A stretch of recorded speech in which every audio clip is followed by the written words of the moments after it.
Bonsoir et bienvenue sur Europe 1. Nous sommes ensemble pour 2 heures de direct, 2 heures d'échange, 2 heures de partage pendant lesquelles vous pouvez aborder tous les sujets qui vous tiennent à cœur, me poser toutes les questions qui vous préoccupent en appelant le 39 21, où vous serez accueillis ce soir par Assiba, Clémence, sous l'œil attentif de Philippe Chartier qui réalise cette émission et que j'ai eu le plaisir de retrouver.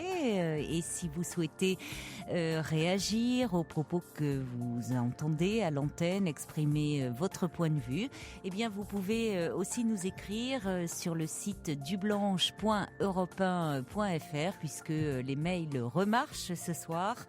Et vous pouvez également nous envoyer un petit message au 7 21 21 code nuit 39 21. Je vous attends. Europe 1, Caroline Dublanche. Alors justement, quelques mails pour démarrer. Il y a Emmanuel qui me dit si tout va bien. Je pars demain pour 12 jours en Espagne, puis-je suivre votre émission d'Espagne parce que je m'endors sereinement avec vous tous les soirs. Bien oui, puisque l'émission, comme toutes les émissions d'Europe 1, vous pouvez les suivre par internet. Donc il n'y a aucun souci. Et puis si vous avez loupé une émission ou que vous souhaitez la réécouter, il y a aussi les podcasts, donc europe1.fr, et on vous expliquera toute la marche à suivre.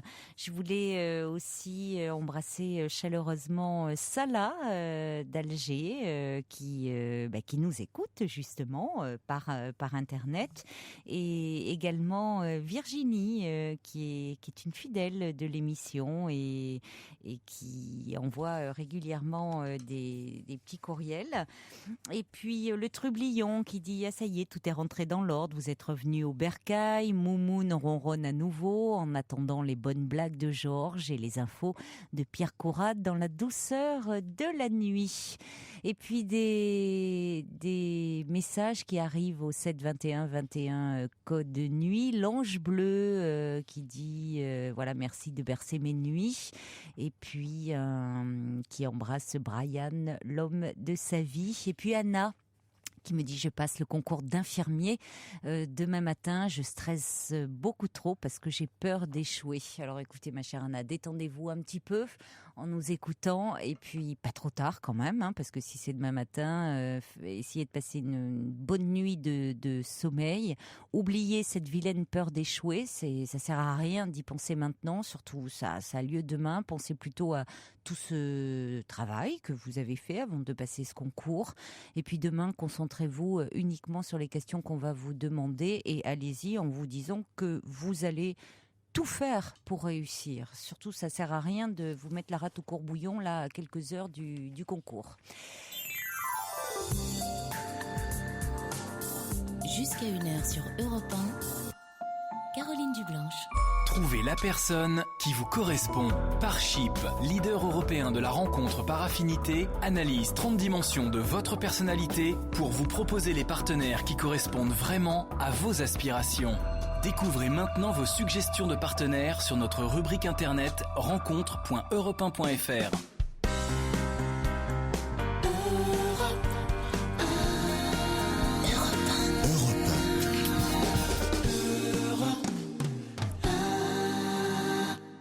Françoise également m'envoie un courriel pour me dire « J'ai eu une confiance illimitée en mon compagnon pendant 5 ans et il est parti avec une fille de 19 ans de moins. J'ai 56 ans, je n'arrive pas à remonter la pente. Qu'en pensez-vous ?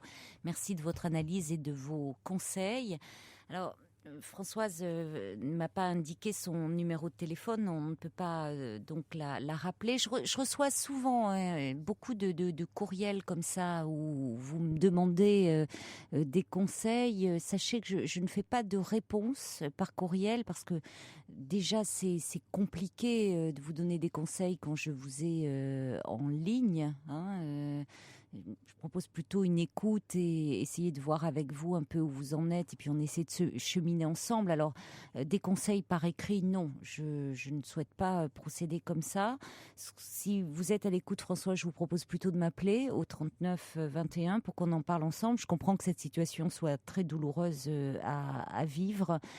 Mais je préfère vraiment qu'on en parle ensemble et ça s'adresse aussi à celles et ceux d'entre vous qui, je vous dis, me demandent des réponses par mail. Sachez que je ne le fais pas.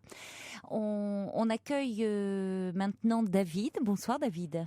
Bonsoir. Bonsoir. Moi, j'écoute souvent votre émission.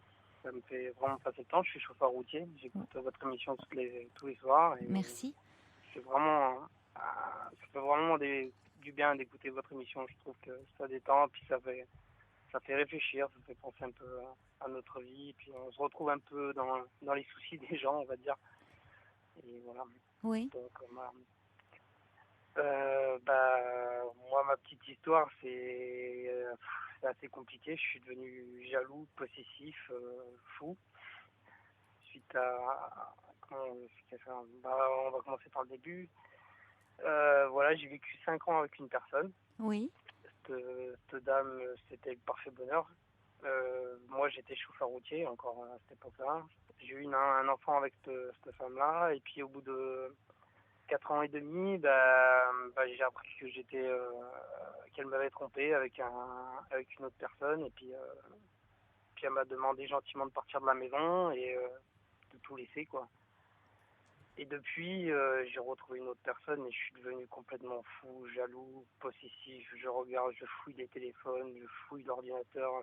C'est pas de moi, quoi. Je suis devenu un autre homme, quoi.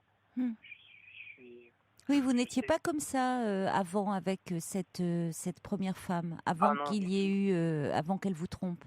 Non, du tout. Au contraire, je lui donnais 100% de ma confiance.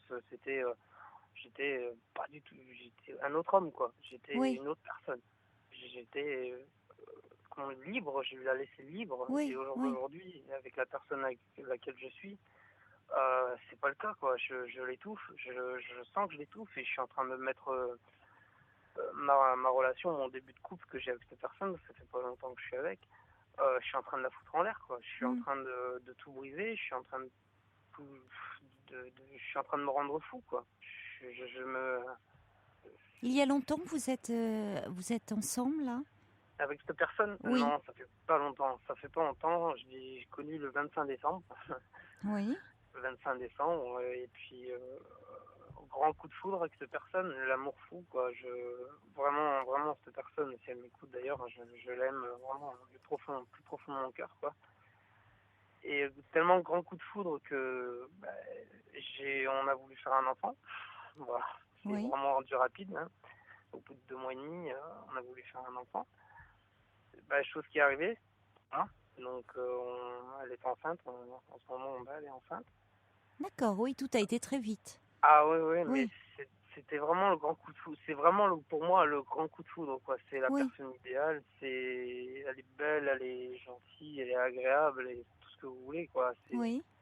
Et tellement c'est le parfait bonheur que j'ai l'impression que j'ai peur que ça m'échappe, alors je deviens jaloux, quoi. Je suis devenu jaloux. Je cherche à tout contrôler, à tout savoir, ce qu'elle fait, tout, quoi. Et je me rends compte que c'est du grand n'importe quoi, alors que cette fille, elle me montre tout, email, SMS, tout. Elle me dit, tiens, regarde, elle a rien à se reprocher, strictement rien à se reprocher. Oui, c'est déjà très important, hein, David, que vous soyez aussi lucide. On voit bien que votre jalousie, elle est liée à une grande souffrance. C'est-à-dire, il y a plusieurs formes de jalousie. C'est-à-dire que chez vous, il y a une blessure qui n'est pas refermée, hein, de votre première histoire. Je pensais qu'au bout d'un an, ça serait vite... c'est bon, quoi. Au bout d'un an, il y a combien de temps, justement, que ça s'est passé, cette première... vous dites, vous êtes resté 5 ans avec elle. Voilà, elle m'a quitté le 28 février de l'année dernière, 2009. Oui, mais c'est très récent. Vous trouvez que c'est récent ? Ah oui. Un an, c'est très peu quand on a été très meurtri. Ouais. C'est vrai Ça, que ça... Oui, pardon. c'est vrai que j'en ai énormément souffert. J'ai mis Oui. 7 mois à me dire c'est bon, on passe à autre chose. Faut que je passe à autre chose. Mm. Et il y a aussi le fait que je vois pas ma fille, que j'ai eu avec cette personne. Pourquoi? Comment vous dire? Moi, le concept de la famille, c'est maman, papa et mon enfant au milieu. Vous voyez ce que je veux dire? Et Oui. le fait de voir son enfant une fois tous les 15 jours ou une fois tous les 3 semaines, parce que, comme je vous dis, je suis chauffeur routier, Oui. euh, non, je vois pas comme ça. C'est pas comme ça que je vois le concept d'une famille, quoi. Non, c'est comme si elle m'avait tout enlevé, quoi. C'est, Donc c'est oui, vous qui refusez finalement, vous.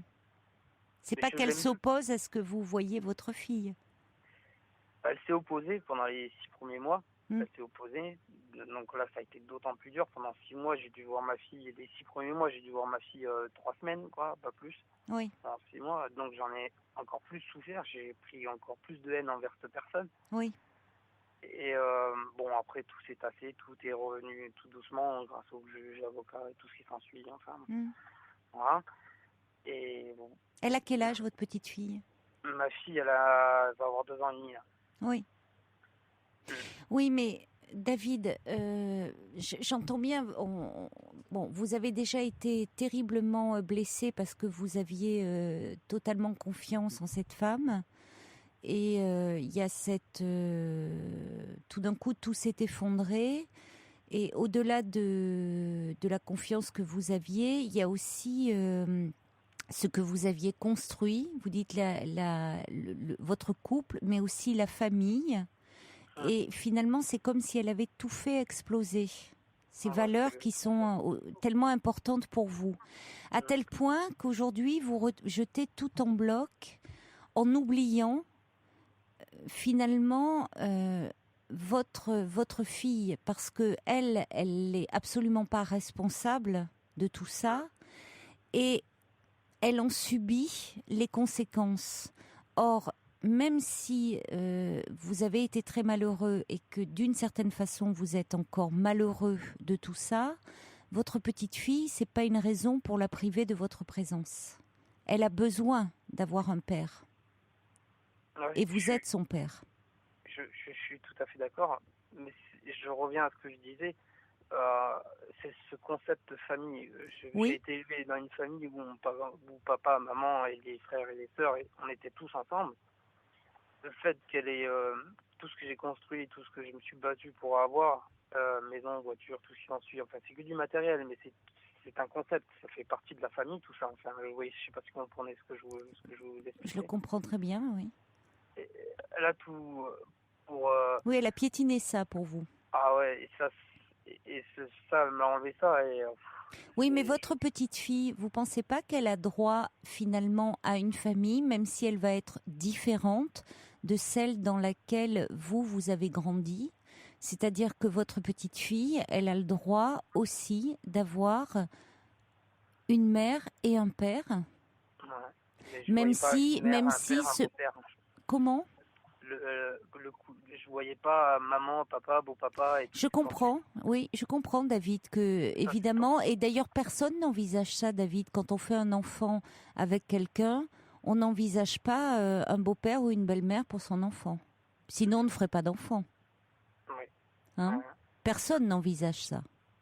Pour autant, est-ce que lorsque cela arrive, on doit dire, eh bien, je me retire de mes responsabilités de père ou de mère par rapport à cet enfant? Ah non, du tout, non. Non, j'ai pas le droit de faire ça à mon enfant. C'est sûr que j'ai pas le droit de faire ça Non. à mon enfant. Mais c'est comme si le gars qui me remplace en ce moment avait pris ma place. Il ne vous remplace pas, David. Il ne pourra jamais vous remplacer. Vous le laissez vous remplacer. Peut-être. On a toujours qu'un père.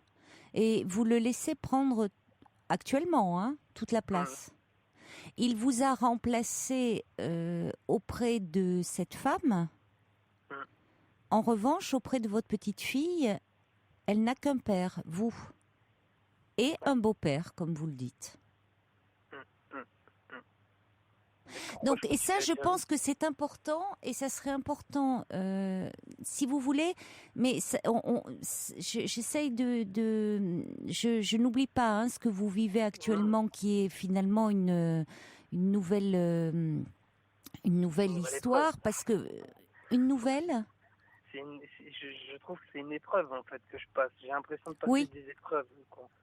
Eh Et bien, qui parce que tant que, vous savez, tout ça, alors en plus, la jeune femme dont vous êtes très amoureux aujourd'hui, et ça c'est une chance, ça veut dire quand vous avez dit il faut que j'avance, d'une certaine façon, c'est que vous avez laissé une partie de vous s'ouvrir pour pouvoir de nouveau aimer. Vous avez eu la chance, et c'est une grande chance, de rencontrer cette jeune femme et de pouvoir de nouveau aimer et être aimé au point de décider de décider de faire un enfant. Mmh. Donc vous risquez à de nouveau créer une famille. Mais c'est important. On peut pas, si vous voulez, créer de nouveau quelque chose sur sur euh, sur des bases qui sont un peu aussi incertaines Mmh. et qu'on laisse en friche parce que ça vous fragilise.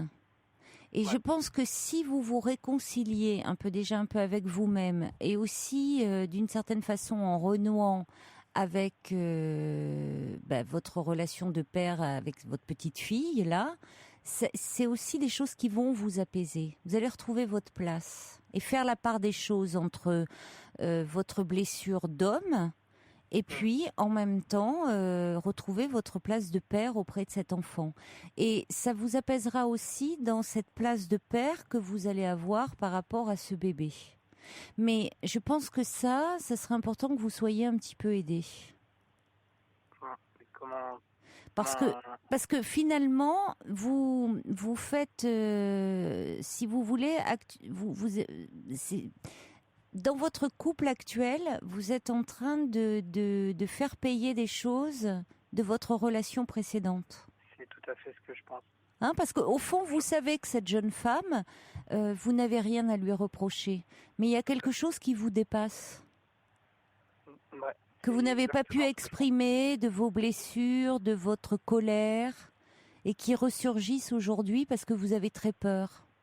J'ai très peur en fait, c'est Vous avez- peut-être la peur de l'engagement, de Oui, redonner ma confiance à 100%, oui, de me laisser libre dans ma tête, libre dans mon cœur oui. et Vous de avez me très dire, peur de perdre de nouveau, hein. ah ouais, je pourrais pas, j'ai trop souffert. Oui, vous avez l'impression que si vous perdiez de nouveau, vous ne pourriez pas, là, vous vous effondreriez complètement. Ah ouais, oui, je crois que c'est exactement ça en fait. Or, en même temps, vous avez conscience que en agissant comme vous le faites, c'est ce que vous risquez de provoquer. Tout à fait. J'en suis vraiment. Le pire, c'est que j'en suis conscient. Je lui dis même à ma nouvelle compagne, je lui dis, je fais pas exprès. C'est pas moi. Oui, Je regrette tous les jours. Je lui dis, je regrette de faire ça. Je regrette. oui, mais vous ne pouvez pas, David, simplement être dans cette attitude-là en disant c'est pas moi, je regrette, parce que même si vous souffrez, vous la faites aussi souffrir, vous faites Ok. souffrir votre relation, alors que ça devrait être des moments De bataille. heureux où vous êtes en train de construire votre histoire et de préparer, enfin c'est les tout débuts, la construction de votre couple, la construction de cette famille. Et il faut que vous vous réconciliez un peu avec vous-même. Et donc, je crois vraiment, il me paraît important que vous alliez en parler à un thérapeute de cette, en fait, cette jalousie, cette peur de perdre, hein, et de parler de ce qui s'est passé dans cette histoire précédente et qui vous fait encore tellement souffrir. Parce qu'il y a aussi une autre chose, c'est que je suis très fâché avec ma famille, donc j'ai plus personne en fait. Ah, Je suis vraiment seul un peu, comment dire, c'est oui, idiot ce que je veux dire, seul au monde quoi. Je me repose sur ma nouvelle compagne, oui, je parle à personne, je veux dire, je garde tout pour moi. Il arrive à bout d'un moment où à force de garder sur soi, oui, on peut plus quoi. Moi oui. je suis pas quelqu'un qui pleure très facilement et quand on évoque le sujet de la jalousie et tout ce qui s'ensuit, je me mets à pleurer comme un gamin, quoi. Je suis devenu fragile, alors que j'étais pas du tout comme ça. J'étais pas du tout. Je suis quelqu'un d'assez dur dans la vie, et là, je suis devenu fragile. Je me reconnais pas, quoi. Je me reconnais pas du tout. Ça arrive, vous savez, David, on a tous comme ça des moments où on se sent très fragile, très vulnérable dans la vie. Et c'est vrai que forcément, à un moment où vous avez vécu une séparation dans des circonstances difficiles, où le fait d'être trompé fragilise, parce que c'est une vraie blessure, ça porte atteinte à l'estime qu'on a de soi-même. Vous ne voyez plus... Comment ? Quelque part, j'ai pris un coup sur ma virilité d'homme, ou ma virilité, quoi. Je me suis senti rabaissé, mais... rabaissé, quoi, au plus haut point, quoi. Oui, alors que vous l'avez vécu comme ça, alors que c'est pas bon, mais c'est important. Ça serait important d'en parler. En quoi ça a touché, voilà, qu'est-ce qui a été touché dans votre virilité? Vous ne voyez plus votre petite fille pour le moment. Vous êtes en rupture avec votre famille, donc vous vous sentez, vous l'avez dit, seul au monde. Donc on ne peut être que fragile parce qu'on n'est pas fait pour être seul. Donc pour vous faites tourner votre équilibre qu'autour de cette jeune femme qui représente tout. Donc effectivement, si elle venait à manquer dans votre vie, eh bien, vous avez le sentiment que vous risquez l'effondrement. Ouais, exactement. Donc évidemment, vous lui mettez une pression terrible. Et ça ne va pas.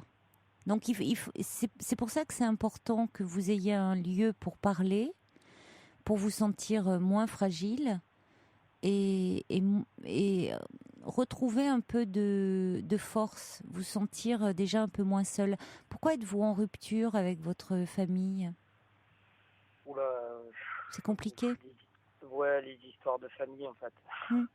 Des simples histoires de famille, comme il y a dans toutes les familles. Et puis après, au bout d'un moment...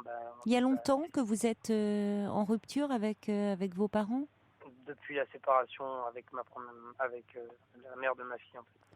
Oui, donc ça a eu beaucoup de conséquences, cette séparation. En fait, j'ai eu beaucoup de choses qui me sont tombées dessus en 2009, quoi. Il y a eu trop de choses d'un coup, en fait. Beaucoup, oui.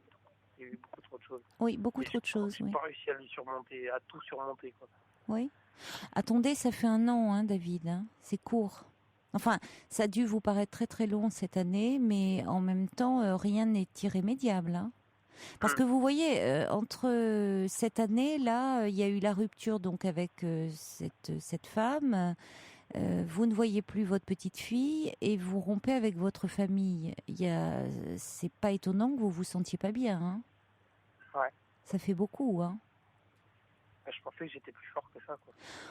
Vous savez, on a toujours tendance, tous autant qu'on est, à un peu présumer de nos forces. Il y a pas, je ne crois pas, il n'y a pas des gens forts ou des gens faibles. On a tous, je vous dis, des moments de fragilité parce que, comme vous dites, des séparations, des ruptures fragilisent forcément. Et là, vous avez vécu plusieurs ruptures. Alors, la séparation avec votre compagne, celle-là, on peut penser qu'elle est définitive. En revanche, la séparation avec votre petite fille, elle n'est absolument pas définitive parce qu'elle n'est pas souhaitable. Évidemment, pas pour votre petite fille qui a besoin de vous. Et comme vous, c'est important aussi pour vous de ne pas vous couper de votre petite fille. Et peut-être par rapport à votre famille, si c'est lié aussi à votre séparation avec votre compagne, eh bien, après tout, vous savez, on peut toujours, à un moment, renouer. Et peut-être que justement, ça peut être l'occasion aussi de présenter votre nouvelle compagne. Et puis par rapport à ce bébé qui s'annonce, les bébés, les enfants peuvent être de merveilleux liens dans les familles. C'est que j'ai une famille, mon papa et mon cher père et ma chère mère sont très têtus. Et oui, mais... Il y a beau faire, pourtant je travaille avec lui. Je travaille avec lui et on se voit tous les 2 jours à peu près. On se voit sur le où je travaille, il n'y a pas moyen, quoi. J'ai essayé, j'ai tout fait. J'ai tout fait. Je voulais lui présenter ma nouvelle compagne, lui dire qu'il va être un nouveau grand-père. Ça me ferait plaisir de lui dire tout ça. Ça ferait plaisir, mais j'ai l'impression qu'il s'en fout, quoi. Il est Voilà, peut-être un ça, peu orgueilleux. Il a peut-être très, un peu très, de mal. Oui, c'est ça. très. Hmm. Et vous travaillez ensemble? Ouais, moi, comme je suis chauffeur routier, il travaille dans la même société de transport que moi, donc on se voit tous les 2 jours, quoi. Hmm. Et il passe devant moi, c'est même pas un regard, quoi. Il baisse la tête et il passe, quoi. Hmm. Et ça fait mal au cœur. C'est mon père, malgré tout, Hmm. quoi. Vous lui avez dit que ça vous faisait, que vous étiez triste? Quelque part, je suis trop fier. Ah, vous voyez? Oui. Bah oui. J'ai essayé d'aller le voir, lui faire la bise, comment tu vas, mais non. Mais vous ne Non, l'avez pas fait. je l'ai fait une fois et il a fait demi-tour et il est parti. Donc vous n'avez pas pu aller jusqu'au bout de votre désir. Ouais. Alors je Ouais. suis passé par mes frères à leur dire à faire dire à mes parents comme quoi ils ont un grand-père, une grand-mère, mais il n'y a rien, quoi. Il n'y a pas d'échange, il n'y a plus aucun échange. Le seul échange que j'arrive à avoir, c'est entre ma nouvelle compagne et moi-même, quoi. Voilà. C'est le seul échange que j'arrive à trouver. Les seuls moments de tendresse, de câlin et de tout ce que qu'on a envie d'avoir dans la vie, de bonheur, tout ça, c'est avec ma nouvelle compagne. C'est elle qui m'apporte tout. Alors les moments où elle les donne pas, ces moments, je me sens rejeté, je me fous, je me bloque, je me sens plus aimé, donc je deviens triste, donc je deviens pas bien, et ainsi de suite. Vous êtes trop isolé et vous faites trop tout reposer sur elle, puisqu'actuellement vous n'avez qu'elle. Mais vous savez, votre père peut être aussi très malheureux de cela, même si, bon, par orgueil, par fierté, il baisse le regard quand il vous croise. Vous voyez, lui-même peut penser, ne sait pas forcément que ça vous affecte autant. Vous voyez, finalement, vous aviez fait le pas d'aller vers lui, et puis, voyant son attitude très fermée, vous n'êtes pas allé au bout, donc il a pas forcément su que vous étiez prêt à aller vers lui. Peut-être qu'il faudrait, à la limite, surmonter, vous, votre fierté, et lui dire, je suis triste qu'on se croise comme ça, et tu me manques. Ça sera un petit peu, voilà, vous mettez votre fierté dans votre poche et ça sera dit. Et je pense que je vois pas comment il pourrait être insensible à cela. On va accueillir Camille, je crois, qui est avec nous au 39-21. Bonsoir Camille. Oui, bonsoir Caroline. Bonsoir Camille. David. Moi, je voulais juste dire à David que quand il parlait comme ça de son schéma de la famille, des parents, des enfants, etc., il y a une chose qui me semble peut-être quelque chose qu'il pourrait voir pour l'avenir, c'est qu'il y a un bébé qui est en route. Il y a une petite fille qui le voit pas beaucoup, mais finalement, quand le bébé va venir, sa petite fille, il faut qu'il reprenne contact avec la petite fille, qui elle va être la grande sœur de ce bébé, et finalement, c'est quand même, il aura des moments où finalement, ce schéma de famille sera créé, peut-être pas comme il imaginait, mais c'est quand même une cellule familiale qui est quand même belle aussi. Et je crois que oui, ça, c'est c'est quelque chose qu'il faut qu'il y pense, parce que c'est une façon d'introduire finalement de nouveau sa fille auprès de lui, et en lui donnant aussi de la valeur, puisqu'elle sera une grande sœur, et ça, les petites filles, j'aime bien être grande sœur, et en même temps, lui, de se rapprocher de cette petite fille qui a sûrement très besoin de lui, et lui aussi, à mon avis, de sa petite fille. C'est vrai, c'est très juste, Camille. Ouais. J'avais pas envisagé cet angle-là, mais c'est très juste, puisque David parlait de famille, Voilà. et le fait, oui, cette fratrie, au fond. Exactement. Oui, j'avais pas vu cet aspect-là. Vous voyez, je l'avais pas abordé sous cet angle-là. Et oui, il y a une fratrie là. Et voilà, Oui. et je pense que ça permettra que lui, du coup, il ait un rapport un peu particulier avec cette petite fille, qui sera la grande sœur du nouveau. Et puis, tout ça va vivre des week-ends sympas, des semaines de vacances, et donc ça va créer comme ça une émulsion. Oui. Et ça lui donnera sûrement plus de force finalement vers l'extérieur. de sentir comme ça qu'il a de nouveau créé quelque chose qui tient, David, ça le tient à cœur, visiblement. Oui, et il a raison. Oui. Ouais, c'est exactement ça en fait. Même le week-end quand je la garde, que je me retrouve ma fille, ma nouvelle compagne, et elle aussi, elle a une petite fille d'une première histoire. Ah ben voilà. Oui. Je retrouve une famille, oui c'est vrai, cette famille je l'ai, mais je l'ai que pour 2 jours quoi. C'est ça qui me rend fou quoi. Je l'ai que pour 2 jours. Et ça c'est un concept que j'arrive pas encore à rentrer dans la tête. Oui, parce que c'est nouveau pour vous, mais les liens que vous construisez, David, vous ne les avez pas pour 2 jours. C'est ça qu'il faut que vous appreniez. On a tous en tête une famille un peu idéale. Ouais. Vous voyez, la famille Ingalls un peu, ou la petite maison dans la prairie, enfin bon, on a été bercés.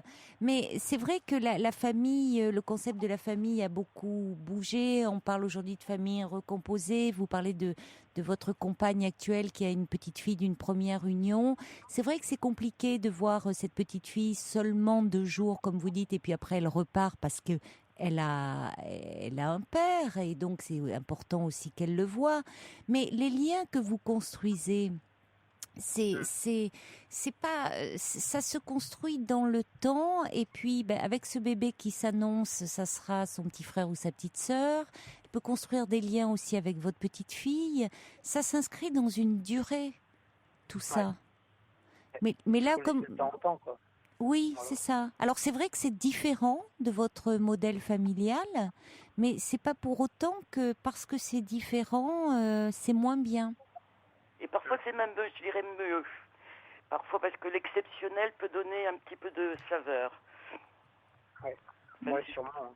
Parce que vous pouvez te dire, bon, mais ce week-end, on aura les 3 enfants, on va en profiter pour aller faire un tour en vélo, un pique-nique, quelque chose.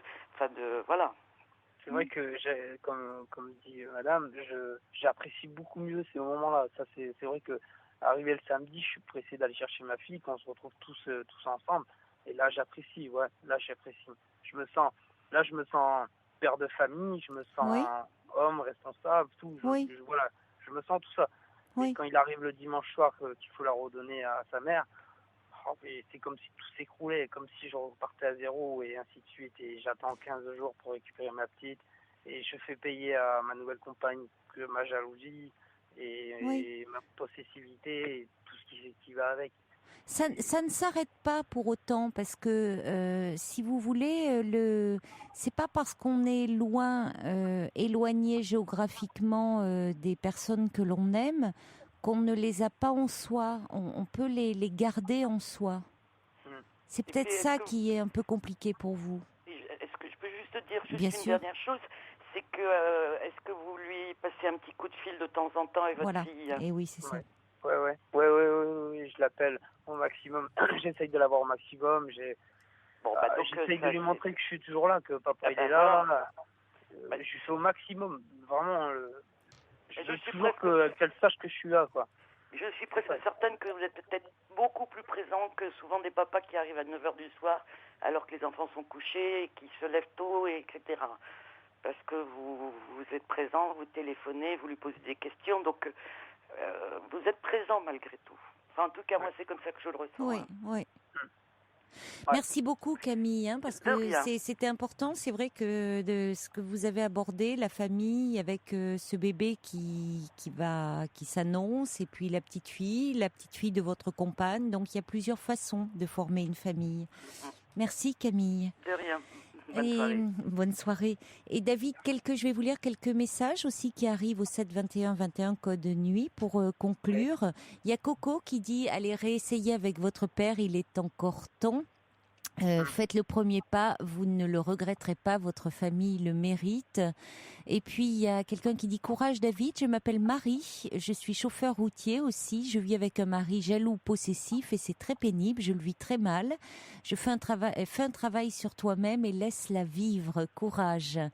Un message qui n'est pas signé, qui dit pour le bébé à venir, apportez-lui pendant la grossesse la sérénité pour faire un bel enfant. Focalisez-vous sur sa venue et rapprochez-vous de la future maman. Rome, dit David, la vie ce n'est pas tout blanc ou tout noir. Essayez d'être moins radical, c'est mis entre guillemets dans vos choix. Bonne chance à vous. Et puis, il y a quelqu'un qui dit votre petite fille ne doit pas payer les erreurs des adultes. La Luciole dit c'est merveilleux ce qui vous arrive, cette nouvelle histoire. Pourquoi ne pas voir un spécialiste pour vous aider dans cette souffrance? Vous méritez ce bonheur retrouvé.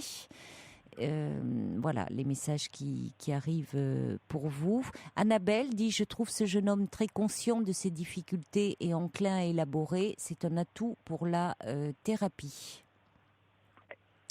Donc, et c'est vrai que vous êtes cette lucidité, le fait que vous arriviez à en parler vont beaucoup vous aider.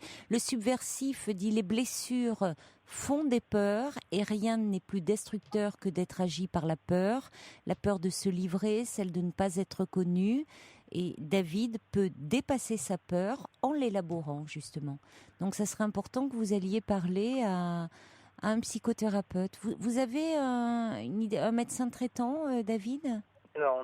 Vous n'avez pas de médecin traitant? Non. Ah, c'est important d'avoir un médin traitant. Oui, mais je suis jamais malade. Vous n'êtes jamais malade. Bon, écoutez, non. tant mieux pour vous. Vous, peut-être, alors, ça serait important que vous alliez voir... Alors, sinon, chez vous, vous pouvez vous renseigner auprès d'un CMP, centre médico-psychologique. Oui. Alors, il y a des délais d'attente un peu longs. Sinon, il y a aussi les psychiatres, psychothérapeutes. Alors que ça ne vous fasse pas peur, hein, le mot psychiatre, c'est-à-dire psychiatre, psychothérapeute, c'est pas de médicaments dont vous avez besoin. Vous n'êtes pas malade. Vous êtes simplement blessé par une séparation dont vous avez du mal à vous remettre, fragilisé par des ruptures. Et ça serait important, vous le dites, vous vous sentez isolé, que vous puissiez parler de tout ça, que vous ayez un lieu un peu pour être accompagné. Et vous verrez que vous vous en trouveriez bien plus apaisé et que effectivement vos peurs, vous auriez un peu moins peur et du coup vous seriez beaucoup moins angoissé parce que c'est beaucoup d'angoisse qui font que énormément d'angoisse. Ouais. Donc je pense prenez rendez-vous et allez en parler vraiment, ça va vous aider. Vous croyez vraiment qu'il va faire quelque chose? Comment? Vous croyez vraiment que voir un psychothérapeute va j'en suis convaincue parce qu'on sent que vous êtes à l'écoute, vous êtes réceptif et vous êtes très conscient de vos difficultés. Vous ne les faites pas porter à l'autre. Vous ne me dites pas que c'est cette jeune femme qui déclenche votre jalousie. Non, vous êtes conscient de vos difficultés. Non, c'est moi quelque part c'est moi qui ai le problème. Parce que vous êtes encore très très meurtri, très blessé. Donc oui, ça va vous aider, bien sûr. Ça va vous aider à prendre de la distance et à avoir moins peur. Donc Pourtant, ma nouvelle compagne me donne de l'amour, me donne. Mais j'ai bien compris, mais ça ne suffit pas à résorber vos peurs. Pourquoi quand je vous dis ça, c'est idiot, mais pourquoi quand je pars au travail, il m'arrive des pensées, mais je me dis, ça y est, il y a une insécurité. Il y a une insécurité. Vous avez besoin aussi de vous sentir rassuré par la présence. Mais ça peut se travailler en thérapie. Hein. Et puis un dernier message qui dit le dialogue peut se renouer avec les parents en leur envoyant peut-être par écrit vos sentiments, vos regrets, vos espérances, vos souhaits.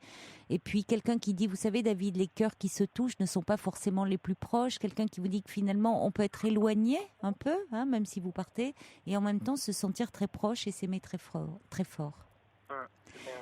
Bon courage à vous en tout cas. J'espère que ça va vous aider tout ce qu'on s'est dit. Merci beaucoup pour vos conseils. Merci beaucoup encore. Au revoir David. Au revoir. Bonne route. Merci. Au revoir. Toutes vos confidences à Caroline Dublanche au 39 21. 39 21. 34 centimes la minute. Un petit message. Alors, on parlait des familles recomposées. Il y a un auditeur, une auditrice, c'est pas signé le message qui me dit, il n'empêche que dans les familles recomposées, les enfants sont trimballés comme des paquets. Sont-ils heureux adultes? Posez-vous cette question. Ah, mais on n'a pas dit que c'était toujours la panacée, hein. Il y a effectivement parfois ça se passe pas toujours bien et les enfants effectivement peuvent être véritablement trimballés, comme vous le dites.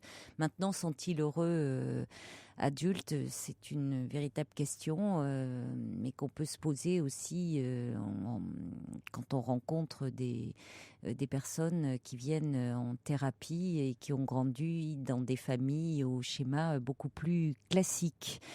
Il y a Petite Moum qui dit allez essayer de mettre vos fiertés au vestiaire et faites des grands pas vers ceux qui veulent vous aider.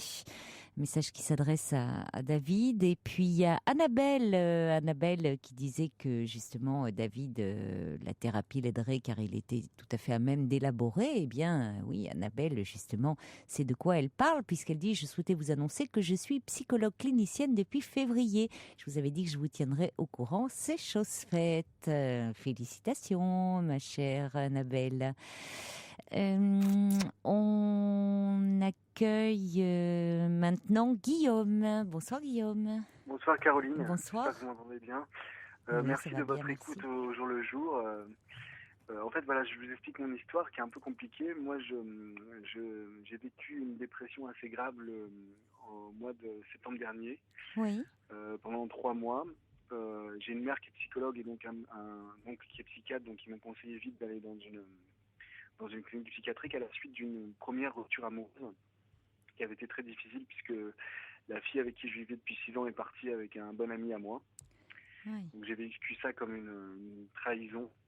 oui. Et je suis sorti de cette clinique assez différent depuis mi-décembre. Oui. Et malheureusement, on parlait de suivi tout à l'heure de psychiatrique. Je me suis fait suivre, mais très brièvement. Et j'ai rencontré une fille, avec qui j'étais plus ou moins ami en contact. Et on a vécu une relation de 4 mois. Mhm. Et c'est pour ça que je vous appelle ce soir, c'est que j'ai une rupture là très récente, 2 jours avant le mariage de ma sœur qui avait lieu ce week-end. Ah, Donc oui, je suis parti un peu passer entre les différentes émotions. oui, Et pour vous expliquer, moi je vivais avec cette fille depuis 4 mois et moi je suis animateur radio sur Bordeaux, sur oui, une radio locale à Bordeaux, donc il m'arrive souvent d'aller voir pas mal de spectacles, de recevoir des invités au micro. oui, Et je lui ai proposé un peu cette ouverture en me disant que ça allait lui faire plaisir. Souvent j'avais des places de théâtre gratuites, pas mal de spectacles. oui. Et j'ai l'impression d'avoir pas mal ouvert mon horizon. Et puis, mais cette fille, elle habite chez ses parents. Elle a 30 ans, elle a mon âge, mais elle habite chez ses parents parce que elle n'a pas d'autre choix financier. Elle gagne trop peu d'argent. Mhm. Donc elle venait souvent chez moi. On se voyait une fois tous les 2-3 jours. Au début, elle était très en demande et moi, je sortais de quelque chose d'un peu difficile, donc j'avais tendance à me protéger. Et puis au fil des mois, la donne a un peu changé et moi, je me suis un peu retrouvé, on va dire, dépendant, mais j'étais beaucoup plus en demande qu'elle. Et récemment, elle me dit que j'étais trop différent. Et auquel à cette remarque, je lui ai dit que quelquefois, elle n'a pas trop de différence, mais la différence enrichissait quand même le couple. Si on était tous pareils, ça serait bien triste. Mhm. Donc, moi, la question aujourd'hui, c'est que cette fille m'a rappelé il n'y a pas longtemps, parce qu'on devait se revoir là, aujourd'hui. Et puis, finalement, j'ai un peu peur de la revoir maintenant en amie, parce que, je demande de conseils auprès des spécialistes. Mais vous devez la revoir. C'est vous qui avez été à l'initiative? C'est vous qui avez proposé de la revoir? Alors on s'est revu une fois entre temps parce que c'est vraiment très récent. C'était la semaine dernière qu'elle a rompu. C'était je crois mardi soir, donc la semaine dernière exactement. Oui, On s'est revu le jeudi et puis ça s'est mal passé. oui, Parce que moi j'avais besoin de lui dire des choses et puis elle n'a pas vraiment accepté. Elle a dit que voilà que sa décision était prise, qu'il n'y avait rien à faire. Et aujourd'hui, moi j'avais dit bon, dans ces cas-là, on se revoit un peu plus tard et on se revoit après le mariage de ma sœur, donc ce soir. Et puis elle m'a mis un message et puis j'ai une mère qui est psychologue, peut-être qu'elle va se reconnaître parce qu'elle écoute attentivement votre émission. Je salue votre maman alors. Voilà. Et elle m'a conseillé de pas répondre à son message qui disait voilà, en gros, je ne peux pas, peut-être pas ce soir, on peut peut-être se voir plutôt demain. Et voilà, je suis un peu friable, donc ma demande aujourd'hui, c'est de savoir est-ce que c'est pas trop tôt déjà d'être rentré dans une relation. Est-ce que là, il va falloir que je reprenne des antidépresseurs que j'ai arrêtés vraiment bêtement parce que je pense qu'un travail d'antidépresseurs, ça prend du temps. Oui. Et donc, je suis en train de me refaire. Vous les avez arrêtés parce que vous vous sentiez mieux. Voilà, je me sentais mieux et pas friable et justement à l'abri de tout ça, alors que je pense que c'est quelque chose qu'il faut pas du tout arrêter. Enfin, c'est fait pour arrêter. À un moment, on les arrête, les antidépresseurs, mais d'abord jamais d'un coup. Et puis, vous les avez arrêtés de vous-même ? Oui, je les ai arrêtés de moi-même. Enfin, et puis généralement, on demande.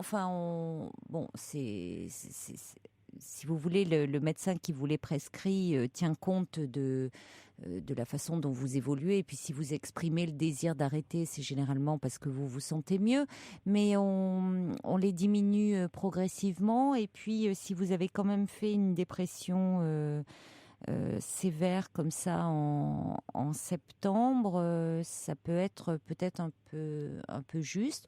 Bon, je ne sais pas, moi je ne suis pas médecin, mais de toute façon, on prend conseil auprès du médecin prescripteur. On les arrête pas comme ça de soi-même et jamais d'un coup. Maintenant, par rapport à la jeune femme là en question. Si elle a pris la décision de rompre la semaine dernière, décision qui n'était pas la vôtre, pourquoi la revoir ? Enfin, vous me dites, je ne me sens pas à même de la revoir, je ne me sens pas capable de la revoir en tant qu'amie. Bah évidemment. Donc pourquoi vous confronter à cela ? Pourquoi vous imposer cela, de la revoir ? Parce que je suis assez têtu et je me dis toujours que j'ai du mal à accepter la négative en me disant à respecter la décision. Autant sur d'autres domaines je la respecte tout à fait, autant sur celle-là vous espérez la reconquérir. Ouais, j'espère. Je me dis c'est peut-être c'était à chaud. Et puis bon, j'ai pas fait de. Alors vous me direz, il y a plein de couples qui se séparent, alors que bon, là, on peut être très bien ensemble à un moment donné, et puis à un moment donné, il y a un qui a plus envie, on sait pas pourquoi, c'est pas forcément notre faute. Non, tout à fait. Pas forcément. Autant quelquefois on peut se remettre en cause, autant là, moi j'ai fait ce que je pouvais. Oui, tout à fait, oui. Mais je sais pas, j'espère, je me dis que je l'aurais peut-être moins perdu en restant ami, en contact avec elle. Mais oui, mais vous vous sentez un peu fragile en ce moment, donc c'est pas, vous n'êtes pas dans les meilleures conditions. Ouais. C'est elle qui finalement vous tient un peu la dragée haute là. C'est elle qui prend la décision de rompre, qui finalement vous deviez la voir ce soir, elle annule par texto, et puis finalement, vous voyez, vous montrez. Elle n'a pas annulé par texto, excusez-moi, elle m'a dit est-ce que moi je préférais me voir qu'on se voit demain. Mais peu importe, oui, mais alors ce soir non, demain oui, vous êtes disponible, non. Enfin, je rejoins complètement l'avis de votre maman là. Je trouve que je vois pas l'intérêt. Enfin, je vois pas l'intérêt. Bien sûr que vous y verriez un intérêt. Je trouve que c'est trop tôt et que je suis pas sûre que ça vous fasse du bien. Donc il faut laisser du temps. Vous pensez qu'il faut laisser un certain nombre de mois ? Oui, parce qu'elle est pas claire. Elle est pas claire avec vous. Si elle a pris la décision de rompre avec vous. Il n'y a pas de raison qu'elle vous voie une semaine plus tard, comme ça, soi-disant en amie. C'est pour ça, peut-être que moi j'espère, parce que c'est cette non-clarté, vous voyez, qui fait que... Oui, mais enfin, elle peut aussi, pardonnez-moi, mais vouloir profiter d'une sortie agréable et de... Vous voyez, elle pense peut-être qu'à elle, là aussi. Et puis peut-être, pour elle, elle se dit, c'est plus clair vis-à-vis de vous. Elle peut dire, bah oui, je veux garder Guillaume en ami, mais elle ne tient pas compte de vous à ce moment-là. Et de ce que vous pouvez ressentir... Et du fait que c'est compliqué pour vous de la voir en amie. Parce que vous ne souhaitez pas cette rupture. Tout à fait, oui. Et puis, comme vous dites, peut-être qu'au fond, ça a été un peu vite. C'est-à-dire que vous avez été très très abîmé par cette séparation. Et Cette première séparation, bon, vous êtes sorti de cette hospitalisation, vous vous sentiez mieux, vous avez rencontré cette jeune femme, vous avez au départ, vous l'avez un peu tenue à distance, puis finalement vous avez replongé. Peut-être que les choses se sont fait un peu vite et que la priorité, c'est un peu de vous reconstruire. Cela dit, on ne choisit pas. Après tout, c'est bien que vous ayez fait cette rencontre, mais attention de ne pas aller vous refragiliser de nouveau. La priorité, c'est, après tout, c'est bien, vous avez vécu ce que vous aviez à vivre avec elle, mais n'allez pas vous faire du mal, là. Comme vous dites, on n'est pas responsable de, bon, voilà, vous avez peut-être vécu ce que vous aviez à vivre ensemble, et n'allez pas peut-être vous fragiliser davantage. Ici, là, maintenant, il faut se protéger, je pense. Comment ? Il faut se protéger, en fait. Oui, il faut que vous appreniez peut-être un peu. Ouais. Surtout que, bon, vous protéger, ça ne veut pas dire ne rien vivre. Vous avez vécu quelque chose de fort avec elle. Bon, elle décide, là, pour le moment, d'interrompre. Bien, laissez-la. Et après tout, on ne sait pas. Stratégiquement, peut-être que le fait de voir que, justement, vous n'êtes pas là à courir derrière elle, c'est peut-être ce qui la fera revenir. Plus que de courir dès qu'elle vous appelle. Et de répondre à... Ne répondez pas, laissez-la. Ce soir, je n'ai pas répondu. Écoutez, oui, mais très bien. Elle veut rompre, eh bien, soit. D'accord. Bon, très bien. C'est ce que dit Anita, d'ailleurs. Attention de ne pas remuer le couteau dans la plaie en la revoyant. Prenez soin de vous, Guillaume. Apprenez ça. D'accord. Hein? Bon, très bien. Non, mais parce que après, je vais pas être trop long parce que je pense qu'il y a pas mal d'auditeurs qui veulent appeler. Mais je trouve que ce qui est difficile aujourd'hui dans notre société, je ne vais pas faire de la sociologie de comptoir, mais c'est, moi je me sens aussi très seul, assez seul. J'aurais envie de partager des choses. L'amitié est devenue aussi un peu difficile parce que moi j'ai vraiment une soif de partage et je trouve que la vie quand même vaut plus le coup quand on voit les choses avec 4 yeux ou voire plus, mais enfin voilà, c'est aussi ça moi qui m'intéresse. Mais bien sûr, mais ça je vous comprends et c'est très sain que vous envisagiez les choses comme ça. Ça veut dire que vous gardez confiance et vous avez bien raison. Mais on peut vivre comme ça de beaux moments, de belles histoires, mais ça dure pas forcément toute une vie. Bien sûr. Oui. Donc ça veut dire que vous avez repris confiance et dire que on peut aimer et être aimé, même si on vit des histoires d'amour qui parfois nous ont fait souffrir quand elles se terminent. Et vous êtes jeune et vous allez à un moment vivre une histoire qui va se prolonger. C'est bien de garder cette confiance en l'autre, en vous. Mais ça ne veut pas dire qu'il faut s'accrocher, à quelqu'un qui là pour le moment veut dire qu'elle veut prendre le large, parce que ça marche jamais ça. D'accord. Hein? Bon, merci beaucoup de vos conseils en tout cas. Bon courage Guillaume. Merci, au revoir. Merci. Au revoir. Bonne soirée.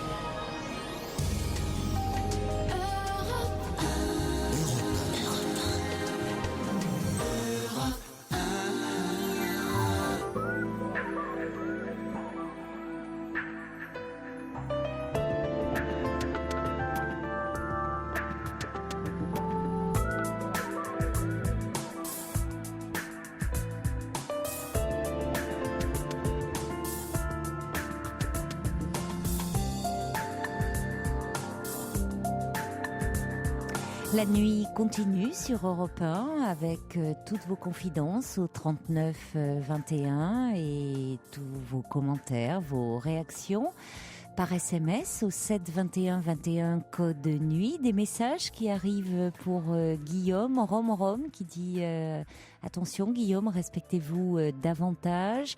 Violaine aussi qui dit Guillaume devrait se répéter le proverbe chinois pour se donner du courage. Suis-le, il te fuit, fuis-le, il te suit.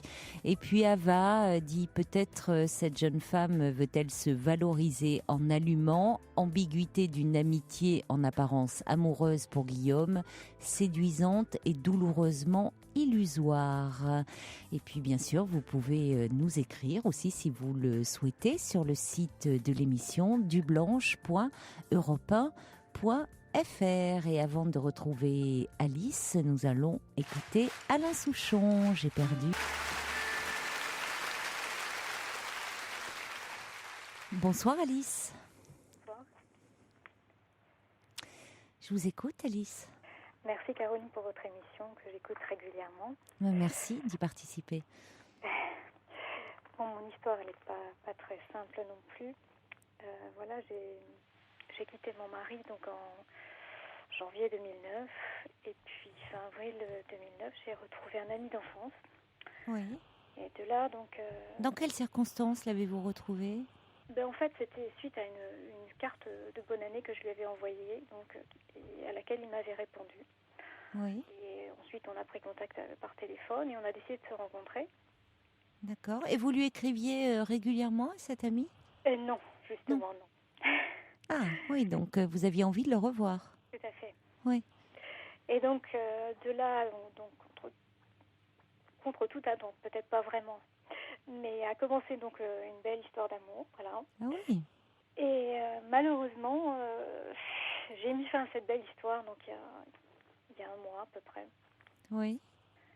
J'estimais ne pas être prête mentalement, physiquement, donc pour m'engager donc à nouveau. Je le regrette amèrement ce soir. Oui, c'est vrai que je le vis pas très bien. Mais j'avais pas non plus envie de lui imposer. C'est vrai que je suis dépressive également depuis 3 ans. Et j'avais pas envie de lui imposer cette dépression. Et donc c'est un peu pour ça aussi que je l'ai quitté. Mais comment vivait-il votre relation, votre histoire, lui ? Très bien, mais c'est moi en fait. Je me rendais compte en fait que bon, c'était pas. Je veux dire, c'est pas facile à expliquer. Je voulais pas que ce soit une béquille. Voilà. Oui. Oui. Exactement. Mais vous êtes soignée pour votre dépression ? Oui, tout à fait. Oui. Je prends des antidépresseurs également et je suis une psychothérapie donc toutes les Oui. Et qu'est-ce qui vous fait dire que, cette crainte que cet homme soit une béquille pour vous ? Qu'est-ce qui vous faisait craindre cela ? C'est une impression que j'avais. C'est une impression tout simplement. Finalement, comme s'il venait combler la perte, de votre relation de couple avec votre mari. Oui, tout à fait. Parce que vous l'avez recontacté très peu de temps après votre séparation. Oui, c'est vrai. C'est vrai. Donc au fond, il y avait un deuil à faire de votre histoire aussi avec votre mari. Il n'est pas encore fait ce deuil, c'est ça. Oui, en même temps, ça peut se comprendre parce que vous êtes resté combien de temps avec votre mari ? 20 ans. 20 ans ? Ah oui, donc on ne fait pas un deuil comme ça en un an, de 20 ans de relation, même si vous avez pris cette décision, j'imagine, pas sur un coup de tête non plus. Non, néanmoins, ça reste toujours compliqué même si on prend la décision d'une séparation, après de l'assumer. C'est une véritable remise en question, une réorganisation aussi de toute votre vie. Oui, exactement, oui. Donc peut-être que cette histoire, oui, est arrivée rapidement, que vous en aviez besoin à ce moment-là, que cet homme vous a aidé à ce moment-là. Voilà.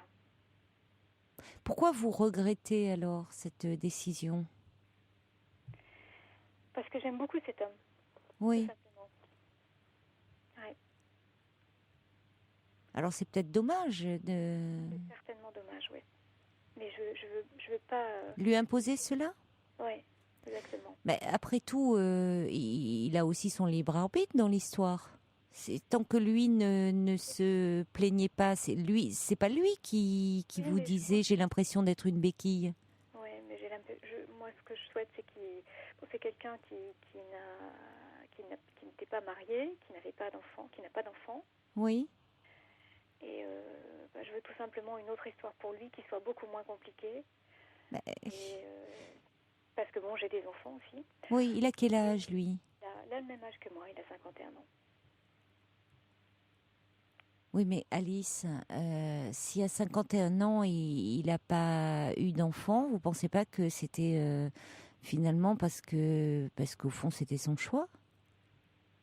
Non, je crois que c'est parce qu'il n'a pas rencontré... Bon, ça, c'est vous qui pensez ça, hein? Oui, effectivement. Parce que vous me dites, moi, c'est ce que je veux pour lui, mais après tout, qu'est-ce qu'il veut, lui, pour lui? Bonne question. Vous savez, on veut toujours le bonheur des autres, mais parfois, on est à côté, hein? Ouais. C'est déjà difficile de savoir vraiment, véritablement ce que l'on veut pour soi, alors savoir ce qui est bon pour l'autre. Ouais. Je reçois un message là de Prune qui dit vous êtes trop dur avec vous. Je suis assez d'accord. J'ai l'impression que vous êtes, vous avez beaucoup de, vous avez une grande rigueur, hein, vous avez une grande exigence et bon, c'est une qualité en même temps. On vous sent,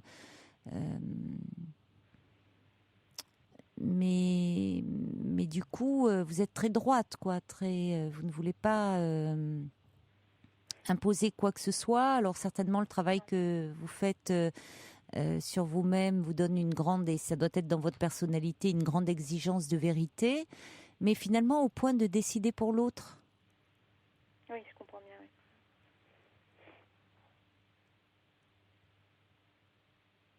Donc, si après tout, vous aimez beaucoup cet homme et que cette relation vous fait du bien et que lui ne... Bien, oui. Ah ben oui, et que lui, au fond, ne vous disait pas qu'il était malheureux dans cette relation ou qu'il avait l'impression d'être une roue de secours ou une béquille ou je ne sais quoi, pourquoi décider pour lui? Ouais.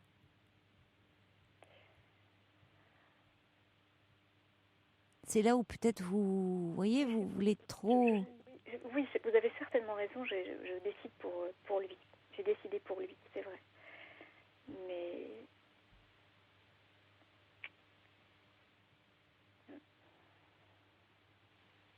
Oui. Et je reçois un message du subversif qui s'inspire de Proust. Il signe Marcel et Albertine. Il dit les madeleines au thé, en fin de compte, c'est pas si bon. Soignez le goût du bonheur qui vous abandonne et celui du sacrifice qui vous embrase. Eh oui, un peu, hein. Ouais. Alors, il y a Prune qui est touchée par votre histoire et qui dit est-il trop tard? Revenez peut-être sur votre décision. Petite Plume qui dit peut-être pensez déjà pour vous. Et Prune qui vraiment décidément est touchée, elle dit mais ne pensez pas à sa place. Oui, mais je veux dire, c'est un homme qui a eu une enfance pas forcément très heureuse, une vie d'homme pas forcément heureuse non plus. Oui. Moi, j'ai pas envie de lui offrir 10 ou 20 ans, peut-être, j'en sais rien, peut-être même pas, d'un pseudo-bonheur, parce que j'estime qu'entre 50 et 70 ans, on n'a plus que les restes. Excusez-moi du terme, mais physiquement, c'est ça déjà aussi. Bah dites-moi. Pardon ? Bah dites-moi, quelle vision? C'est vrai. Non, mais c'est peut-être complètement ridicule ce que je dis, mais peut-être pas tant que ça. Non, je crois que c'est une vision très pessimiste là.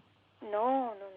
Je pense qu'il mérite quelqu'un d'autre. Mais ça, c'est vous qui décidez pour lui? Oui, je sais bien. Il a pas, justement, vous me dites, il n'a pas une vie très heureuse et qui vous dit, Non. bon, d'accord, et qui vous dit que justement, il n'était pas enfin heureux là avec vous. Oui, mais... Mais les restes, c'est parce que vous concevez pour le moment l'impression que voilà, à 50 ans maintenant, ce qui vous reste à vivre, c'est pas la partie la meilleure. Hein.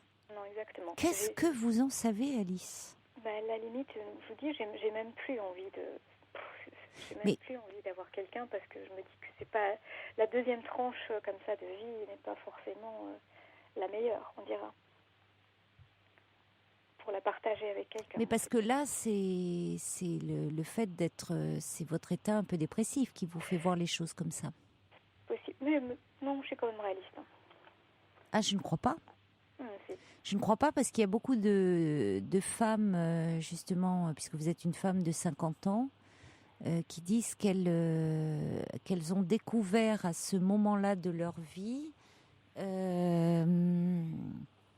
des moments, des émotions, des sensations qu'elles n'auraient jamais cru pouvoir vivre. Hein.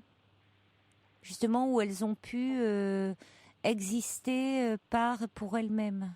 Après avoir eu une vie, parfois justement, de consacrer à leur couple, à leurs enfants, à leur famille, et où elles ont pu, suite à une épreuve, parce qu'une séparation est toujours une épreuve,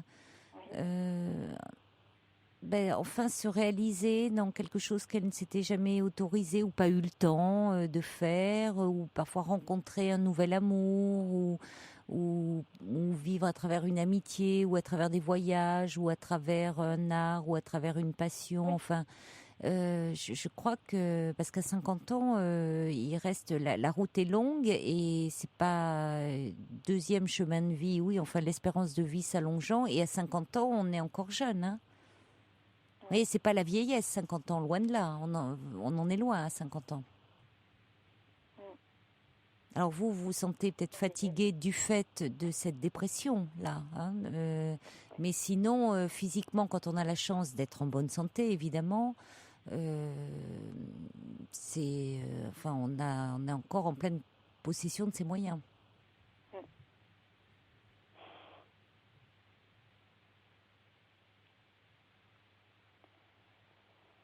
Mais on a l'impression que, oui, vous sabordez un peu.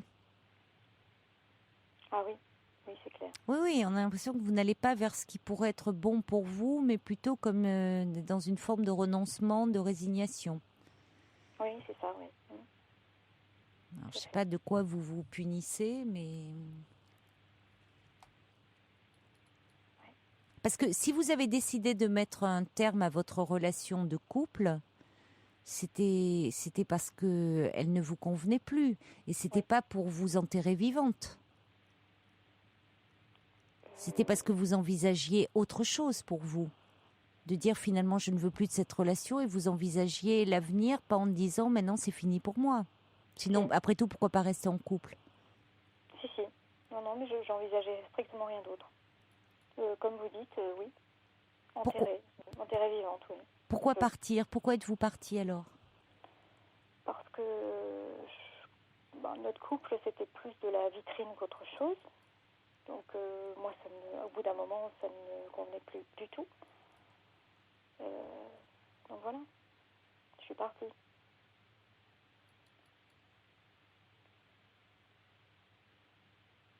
De la vitrine?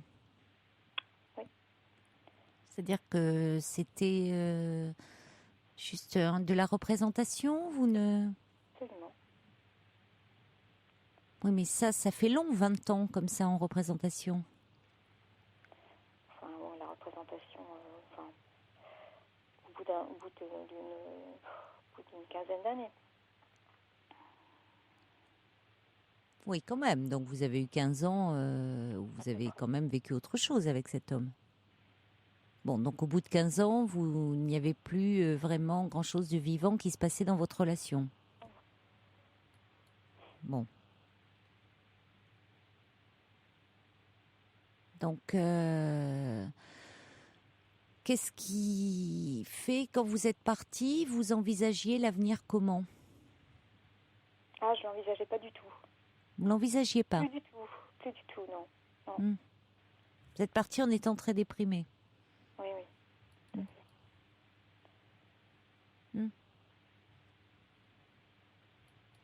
Et vous avez du mal à en sortir? J'ai du mal à en sortir, oui. Vous êtes très déçue finalement Oui, énormément, oui. de cette fin d'histoire. Énormément, oui. Oui. Mais bon, je l'ai voulu, j'assume complètement, mais... Vous êtes en colère après votre mari? Vous lui en voulez d'avoir... Non, je crois que c'est... Je lui en veux absolument pas. Vous en voulez, vous, de Nous cette en relation? veux. Non, je nous en veux, en fait. Vous en voulez, oui, mais c'est ça, d'avoir... C'était de sa faute et de ma faute. Donc, je veux dire, Vous auriez aimé rester ensemble oui, bien sûr. Quand je me suis mariée, c'était pour...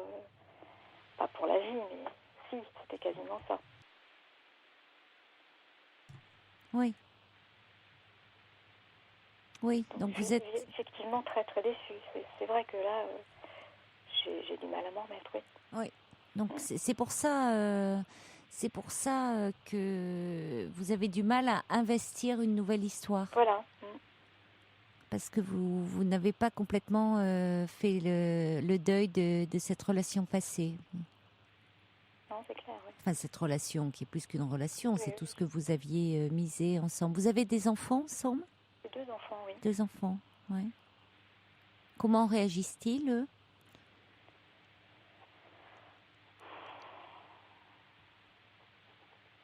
Disons que j'ai mon fils qui a réagi qui a réagi très très mal, qui a 16 ans. Et j'ai ma fille de 18 ans qui, bon, là, ça s'est bien passé. Mais mon fils, pas du tout. T'acceptes pas. Pas bien. Ils sont avec vous? J'ai ma fille qui est avec moi. Et votre fils est resté avec son père? Avec son papa, oui. Et votre ex-mari, comment a-t-il réagi? Comment a-t-il pris votre décision? Très très mal. Très très mal. Ouais. Oui, donc il y a tout ça aussi qui est pesant. C'est-à-dire que vous êtes au fond très triste de l'issue de cette histoire et en plus votre mari vous en veut, votre fils aussi. Oh, oui, certainement. Donc c'est pas simple. Non. Oui. C'est pour ça qu'au fond, vous ne vous sentez pas l'énergie aujourd'hui d'investir une nouvelle relation. C'est fort dommage parce que il y a beaucoup d'amour dans cette histoire et c'est fort dommage. Est-ce que vous lui en avez parlé? Est-ce que vous lui avez dit à cet homme qu'au fond, c'est de ça dont il s'agit? C'est cette difficulté à Clairement, peut-être pas, non. À être disponible, à pouvoir investir, mettre de l'énergie, même si vous avez beaucoup d'amour. Parce qu'après tout, la donne sera un peu différente, c'est-à-dire que ça lui laisse le choix. Il peut vous aimer, j'allais dire pour deux, c'est pas vous aimer, puisqu'il y a de l'amour de votre côté, mais vous n'avez pas vous n'êtes pas vous pouvez pas être la locomotive, vous pouvez pas... Voilà. Bon, mais après tout, il peut décider, lui, de l'être. Parfois, dans un couple, il y en a un qui suit et l'autre qui impulse le mouvement, et puis ça peut s'inverser. Mais vous le mettez, voyez, vous le laissez, vous lui laissez le choix, en expliquant, et vous êtes en même temps sincère et honnête, ce qui vous tient à cœur. Oui, c'est sûr. Ouais. Pourquoi pas. Ouais. Au fond, vous lui dites réellement ce que vous ressentez. C'est-à-dire que par rapport au fait que vous ayez peur que lui souffre dans cette histoire et est à souffrir en disant après tout il mérite mieux, quelqu'un qui puisse vraiment s'investir, quelqu'un, bon, et que vous ne vous sentez pas pour le moment l'énergie parce que vous êtes encore très très peiné, très meurtri par ce que vous venez de vivre et qu'il va vous falloir un peu de temps. Mais ça lui laisse, lui, vous le laissez un peu acteur, alors que là, vous lui imposez votre décision. Et vraiment sans expliquer.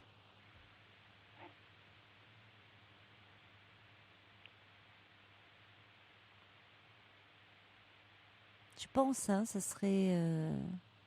ça pourrait être une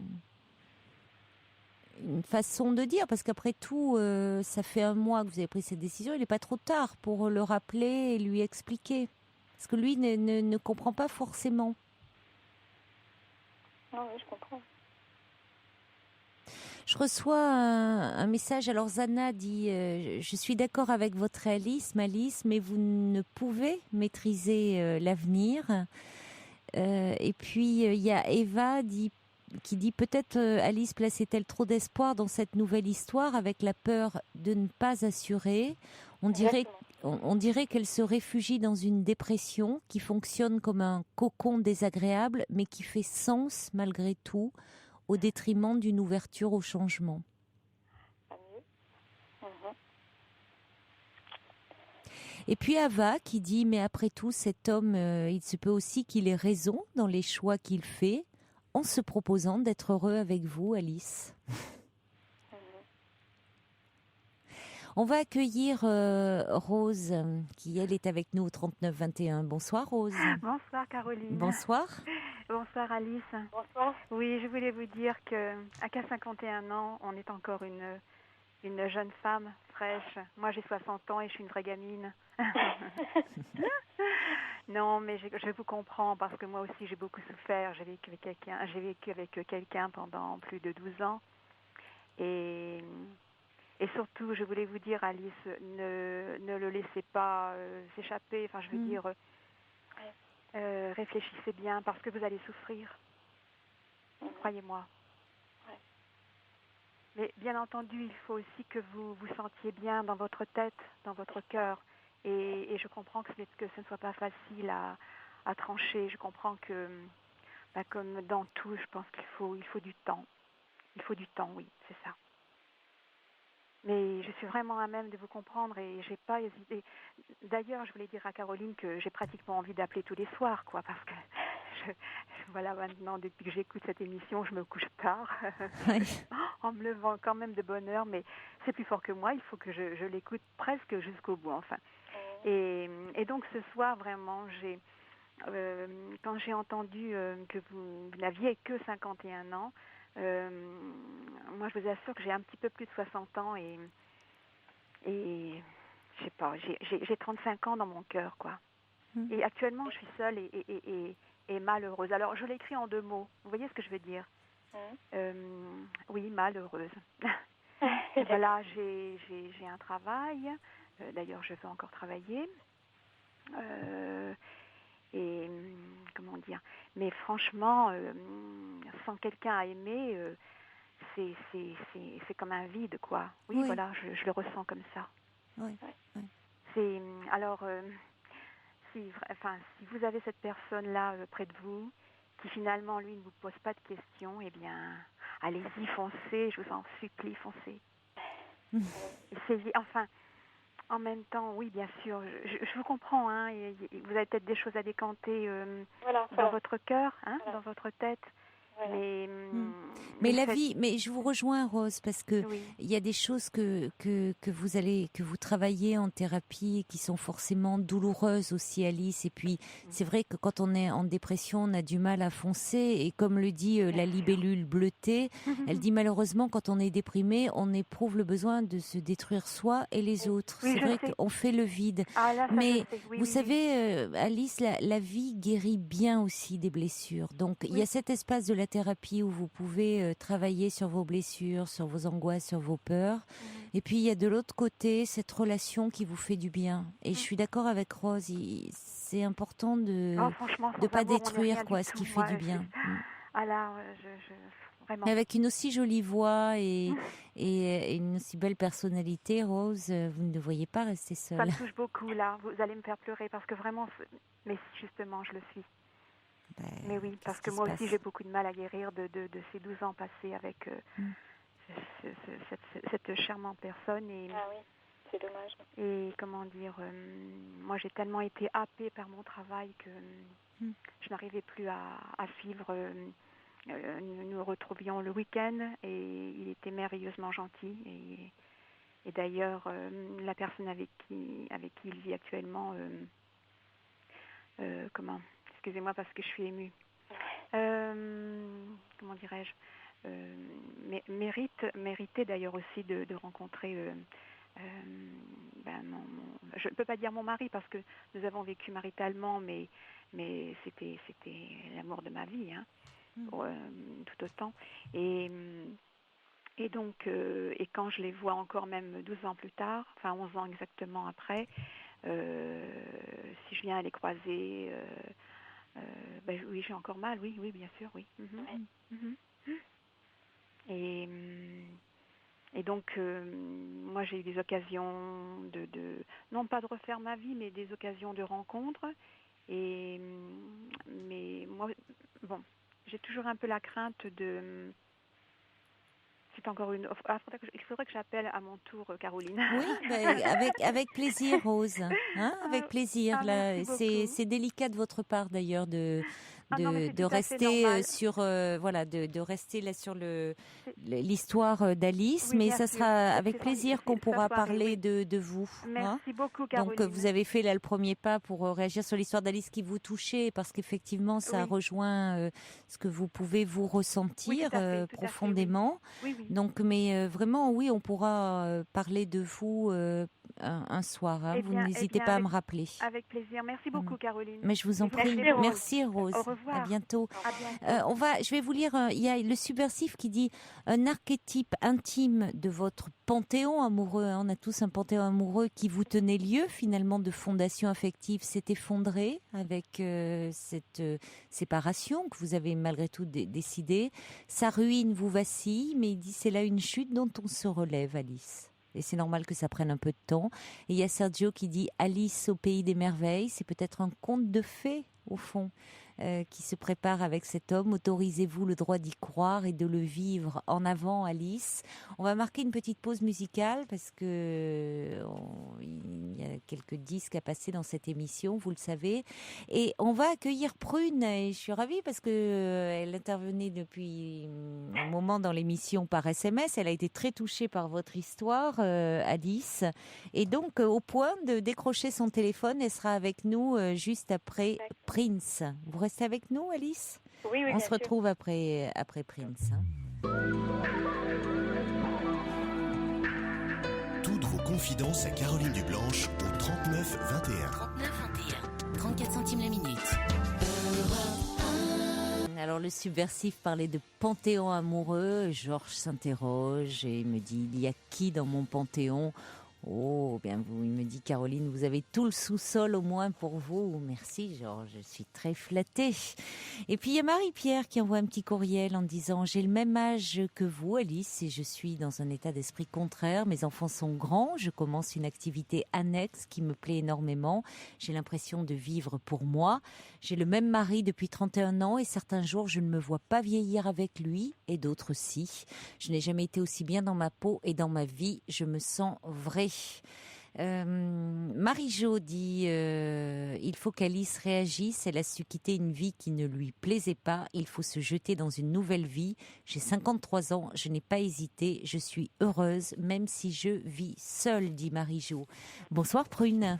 Bonsoir Caroline. Ah bonsoir, je suis ça fait plaisir. Je suis enchantée, vous savez que je suis une fidèle. Mais et donc l'histoire d'Alice m'a touchée.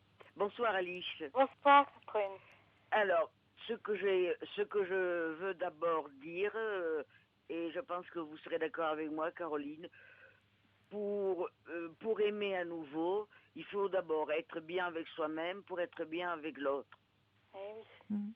Et ce qui me contrarie, Alice, dans votre témoignage, c'est que premièrement, vous pratiquez la politique de la terre brûlée. Vous pensez à la place de ce monsieur que vous venez de rencontrer, vous décidez pour lui, et en même temps, vous vous interdisez le droit au bonheur, et je ne comprends pas votre attitude, et j'aimerais bien que vous ne vous soyez pas installé dans la dépression, parce que si vous partez du principe que vous êtes tellement déprimé que vous n'avez plus d'énergie pour vivre une autre histoire d'amour, vous allez, comment dirais-je, vous interdire de vivre. Oui. Et moi, franchement, comment a-t-il pris votre décision, ce monsieur ? Très, très, très mal. Comment ? Très, très mal. Mais vous lui avez dit c'est fini, je te quitte. Oui, Comme ça, sans explication. Je lui ai dit quand même que j'étais pas prête. J'étais pas prête du tout. Donc, Alors, bon, autre hypothèse. Vous avez peut-être entamé une histoire alors que vous n'alliez pas bien et que vous n'étiez pas remise de votre divorce. c'est vrai. Et donc, dans ces cas-là, on n'est pas disponible pour l'autre. On ne peut pas comme ça changer d'histoire, d'amour, aussi rapidement. Non, je suis Peut-être d'accord. que... Non, mais moi, je vous suggère, vous savez.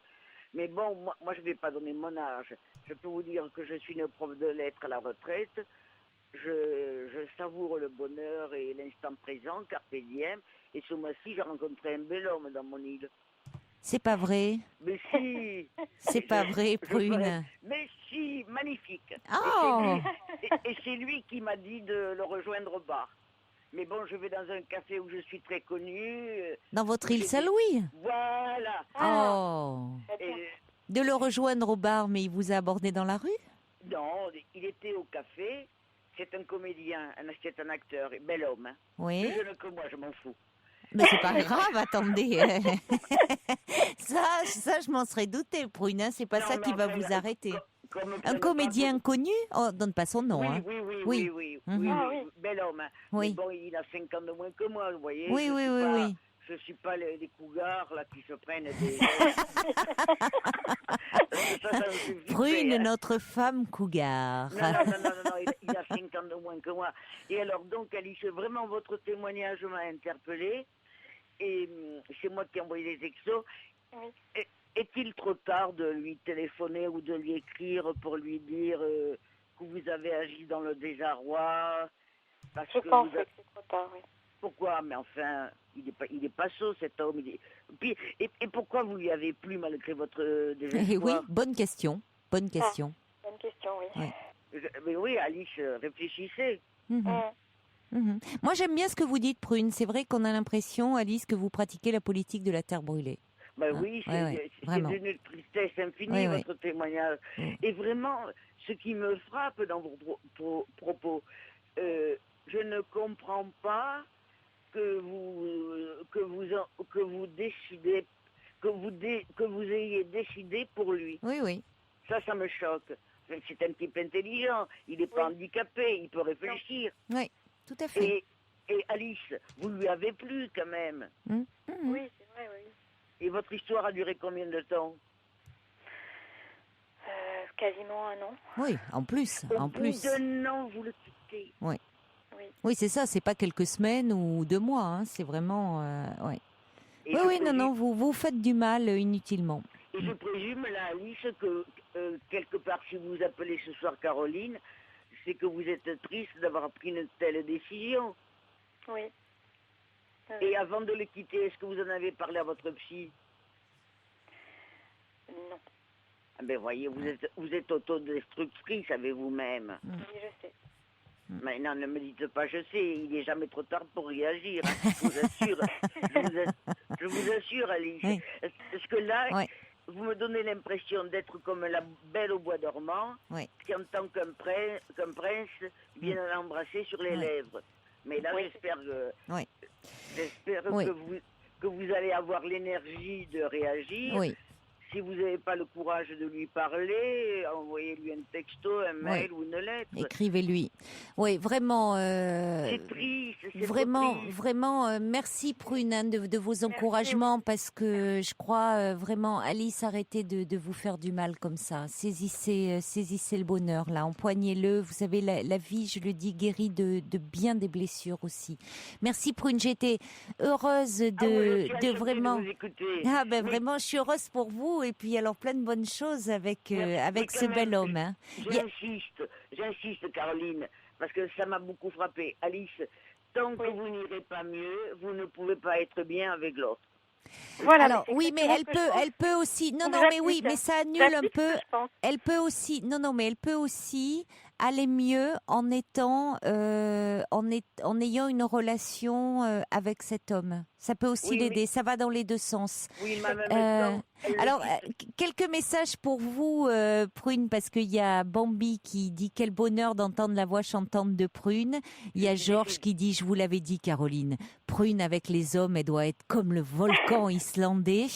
Il y a le subversif qui dit briquette de nuit, allez Prune, fini de rire, maintenant mettez-vous à table, vite, un comédien, la télé, le théâtre, le cinéma, dites-nous tout. Cinéma, mais j'en dirai pas plus. Non, mais ça, Non, on non, vous parce fait que quand confiance, même, hein. on le sait, c'est pour ça que je vous demande, parce que je sais que vous serez très discrète là-dessus. En Je tout peux cas, vous dire qu'il connaît très bien Gérard Depardieu. oh là là, ah bon, Alors, vous voyez, bon. C'est pas Benoît Poulvord quand même. non. Vous ne me feriez pas ça. Non, non, je vais vous faire un aveu, Prune. Benoît, que j'aime beaucoup, qui n'est pas un intime, est beaucoup trop jeune pour moi. Bon, ça va alors. C'est pas possible. Il y a Bon. Philippe du Pays Basque qui dit quel bonheur d'entendre Prune depuis le temps. On vous embrasse bien fort et on vous Moi laisse à aussi, vos je vous amours. embrasse. Et vous, Au revoir, Alice, Prune. renouez avec le vôtre. Hein. Allez, je vous Allez, embrasse. courage, Alice. Au revoir. Merci, Merci, au revoir. encore, Au revoir. Caroline. Pour rejoindre Caroline Dublanche, appelez le 39 21, 34 centimes la minute.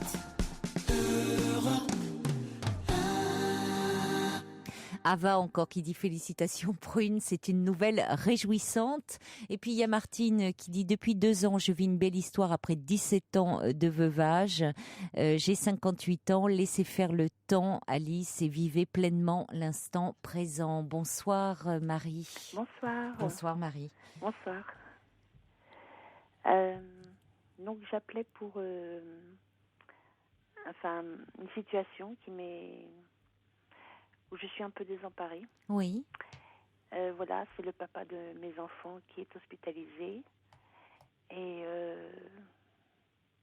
il a subi une opération en mars 2009, une tumeur au cerveau.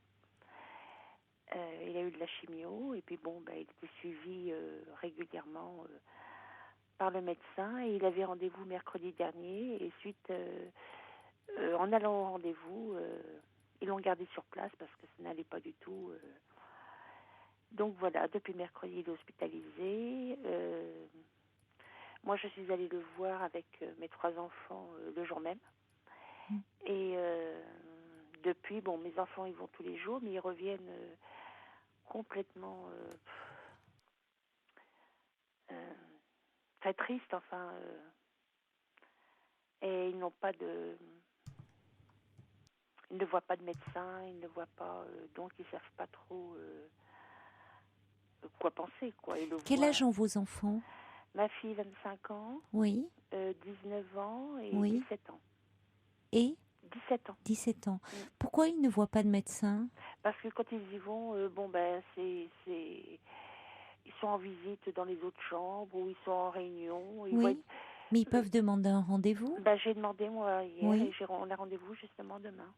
D'accord. Parce qu'eux n'auraient pas pris... Ils n'auraient pas osé? Non, puis ça Oui. leur serait même pas venu à l'idée. Oui.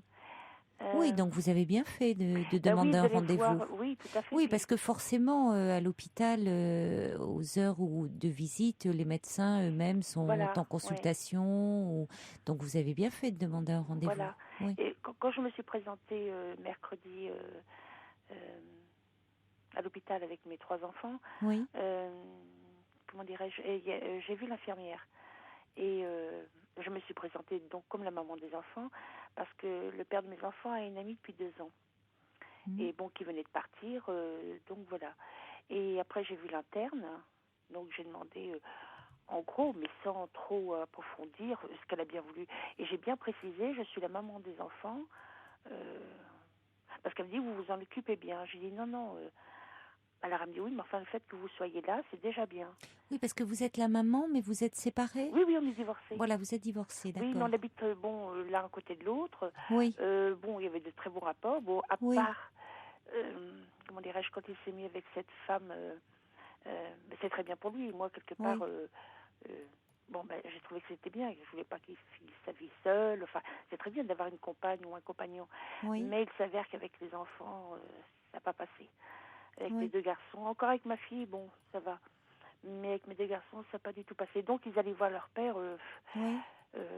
quand ils le voyaient dehors, quoi. Ou alors quand ils montaient, c'était quand elle n'était pas là. Mais c'est bien pour vos enfants que vous soyez présente aussi à ce moment-là, pour eux, parce que vous serez présente lors de l'entretien avec alors, j'ai demandé, le médecin. moi, hier, justement, j'ai eu son médecin au téléphone. Oui. Et je lui ai dit, écoutez, mes enfants le voient tous les jours, mais je les vois bon, ils s'en renferment dans leur chambre. Ils me posent plein de questions auxquelles je ne peux pas répondre parce que moi, je pense pour moi que moi-même, je fais un peu de déni. Je ne sais pas comment vous expliquer. Bah, écoutez, je suis consciente, mais quelque part, je ne veux pas y croire. Enfin. Bon, vous verrez déjà le médecin demain. Et elle-même, j'ai demandé, j'ai dit jamais de mes enfants parce que je les avais en voiture. Et elle m'a dit, ça sera très bien que vous soyez là. C'est très bien que vous soyez là. Oui, moi je pense, ça sera important pour eux. Mais bon, moi, à partir du moment où je leur ai dit à mes enfants, le fait qu'on ait un rendez-vous avec le médecin, ça y est, c'est pour eux, c'est dramatique. Ils envisagent le pire et je ne sais pas ce qu'elle va leur annoncer. Je ne sais pas du tout. Vous ne savez pas du tout, vous n'avez, pas d'idée. Enfin, moi, je le vois très mal. Il est mal en ce moment. Ah oui, je l'ai vu encore ce midi avec moi. Il n'a plus de suivi, il n'a plus de... C'est-à-dire que là, comme il n'est pas stabilisé, parce que comme c'est une tumeur au cerveau, donc la tumeur en elle-même avec la chimio, d'après ce que j'ai pu entendre, elle avait, on va dire, s'était améliorée, enfin elle avait baissé, mais il y en a d'autres à côté. Et il n'y a pas d'intervention chirurgicale de prévue? Rien. Ils ne peuvent pas, ça dépend là où elle est placée. Ouais, et il devait reprendre une chimio, mais en fait, vu son état, parce que c'est une tension, il parle une hypertension du cerveau, je ne sais pas, ils ont des termes assez... Donc, il faut que tout ça, il a un calmant parce que moi, j'ai demandé tout à l'heure ce qu'il avait comme perfusion, ce que c'était comme médicament, pourquoi qu'il lui donnait ce médicament. S'il souffrait de quoi? Et ils m'ont dit c'est pour éviter l'épilepsie. J'ai dit bon parce qu'il fait des crises. Ça peut provoquer, ça peut appuyer. La tumeur peut déclencher, appuyer sur certaines zones qui vont provoquer des crises d'épilepsie. Peut-être que noter certaines questions parce que parfois on n'entend pas bien, on est tellement dans l'émotion qu'on n'entend pas ce qui se dit. Donc c'est bien d'être plusieurs. Parce qu'on n'entend pas forcément les mêmes choses. Après, on peut en reparler. De toute façon, le médecin va tenir compte quand même de là où en sont vos enfants à partir de leurs questions. Et puis, on pourra se reparler à ce moment-là au vu de ce qui se sera dit avec le médecin, si vous voulez. Parce que là, on arrive à la fin de l'émission, Marie. Donc, vous pourrez me rappeler si vous le souhaitez, bien évidemment, et on pourra en reparler ensemble. Entendu. Bon courage en tout cas pour demain. Merci. Au revoir. Marie.